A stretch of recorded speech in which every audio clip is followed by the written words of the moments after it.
आरक्षण की तरह ही सिखों का सवाल उठाकर भी राहुल गांधी ने कांग्रेस के लिए मुसीबत पैदा कर दी।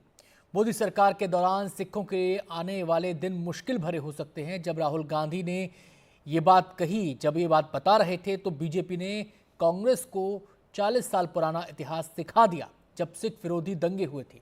लेकिन उससे आगे अब तो घमासान राहुल गांधी के पाकिस्तान परस्त अमेरिकी सांसद इल्हान उमर के साथ तस्वीर पर मचा है।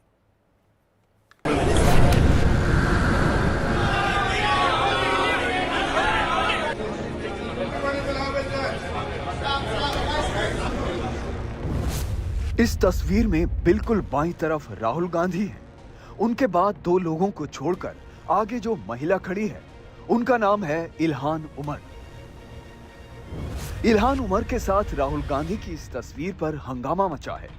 बीजेपी पूछ रही है कि जो इल्हान उमर भारत विरोधी और पाकिस्तान समर्थक रुख के लिए जानी जाती है, उसके साथ भला राहुल गांधी का क्या काम था।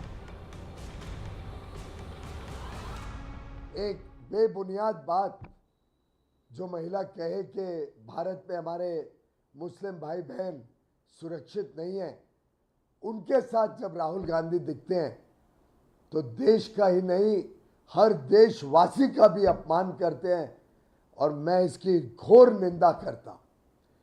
राहुल गांधी जी अब भारत के प्रति कोई संवेदना भी नहीं रखते। भारत को अपमान करना उनका एकमात्र एजेंडा है। मुझे लगता है देश का हर नागरिक, हर देशभक्त आज राहुल गांधी जी से बहुत घोर गुस्से में है। अब आइए साहब, और ये महोदय जो हैं, देखिए कितने मधुर भाव से सेल्फी ले रहे हैं राहुल गांधी जी के साथ।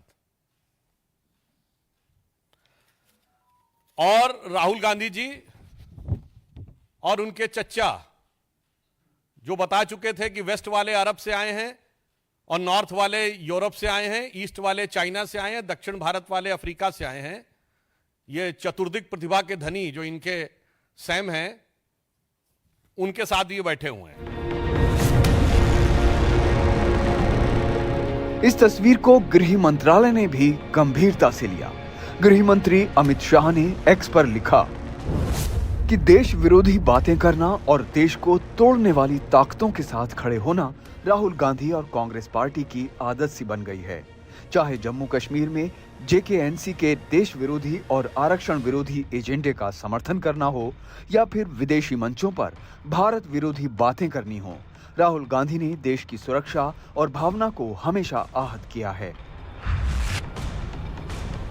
भारत विरोधी रुख के कारण पाकिस्तान की चहेती बन चुकी इल्हान उमर के बारे में विस्तार से जान लीजिए।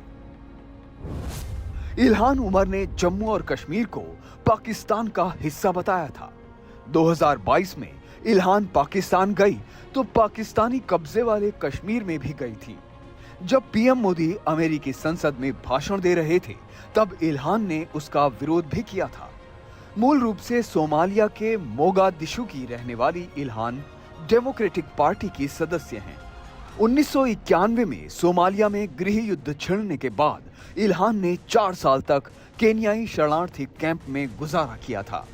1995 में वो अमेरिका चली गईं और इस वक्त अमेरिकी संसद की सदस्य हैं।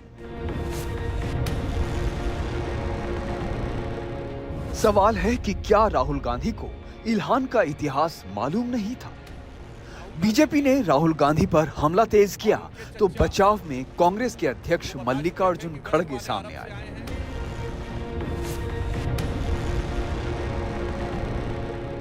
इल्हान उमर के साथ तो राहुल गांधी की तस्वीर ही सामने आई है। उससे पहले वर्जीनिया में राहुल गांधी ने सिखों को लेकर जो बयान दिया, उस पर सबसे ज्यादा विवाद हुआ।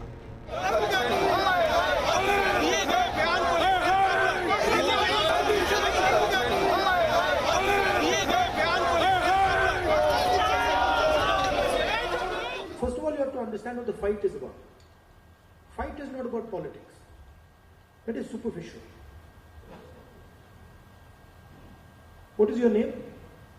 Brother, yeah, with the turban. What is your name? Bhalinder Singh. Bhalinder Singh. The fight is about whether he, as a Sikh, is going to be allowed to wear his turban in India. Or he, as a Sikh, is going to be allowed to wear a kada in India. Or he, as a Sikh, is going to be able to go to a Gurdwara. That's what the fight is about. First of all, you have to understand what the fight is about. Rahul का बयान आया नहीं कि BJP ने 40 साल पुराने सिख दंगों की याद ताजा कर दी, जब देश में राजीव गांधी की सरकार थी और सिखों का कत्लेआम हुआ था।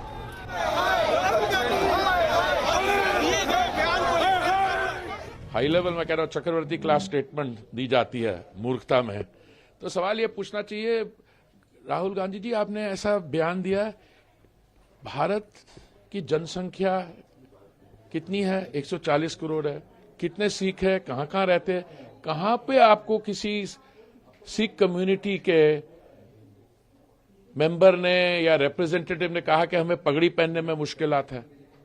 भाई I am a very proud Sikh. मैं पिछले 60 साल से ऊपर से I've been wearing a turban, I've been wearing a kada. I've never come across anyone who said that they have a difficulty in wearing a turban or wearing a kada.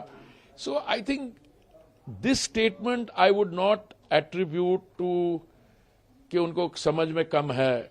I mean, it was in his father's time when a pogrom was carried out. 3,000 हमारी community के लोग in cold blood they were killed. In the grandmother's time, दरबार साहब पे हमला हुआ था। तो ये नहीं कि उनको चीज पता नहीं। I thought he was not born and some of this thing is unfair to target him for what his grandmother did, but the issue is he should be now he is, I mean युवा नेता कहते हैं उनके बारे, but he is not युवा, he is युवा by a very flexible definition. You understand, he is been in politics long enough. Sikh की पगड़ी उतारी जाती थी और कांग्रेस की सरकार के रहते हुए पगड़ी उतारी जाती थी। हर सिख की चेकिंग होती थी और किस प्रकार से दिल्ली के अंदर 3,000 सिखों का कत्लेआम किया, पगड़ियां उतारी, केस काटे, दाढ़ियां काटी, उनके ककार निकाले। विदेश में जाकर वैमनस्य फैलाना, विदेश में जाकर इस प्रकार की बात करना, ये दिखता है कि राहुल गांधी की सोच का। परंतु मेरा राहुल गांधी को चैलेंज है, जो बात वो विदेश में कह रहे हैं सिखों लेकर हिंदुस्तान में कहें और मैं उनके खिलाफ मुकदमा करूंगा, क्योंकि विदेश में जाकर कहने से उनके खिलाफ मुकदमा नहीं बनता। देश में आकर यही बात रिपीट करे ना कि भाजपा ने सिखों की पगड़ियां उतारी या उनके कड़े उतारे, तो मैं उनको वापस ठीक ढंग से कोर्ट के अंदर घसीटूंगा। अमेरिका में राहुल गांधी ने जो बयान दिया उसका भारत में विरोध हुआ, लेकिन अमेरिका में ही रह रहे आतंकवादी गुरपतवंत सिंह पन्नू ने समर्थन किया। जाहिर है कि राहुल ने वो बयान देकर कांग्रेस को फंसा दिया जिसका समर्थन अब खालिस्तान की मांग करने वाले आतंकवादी करने लगे हैं। एनडीटीवी इंडिया की रिपोर्ट।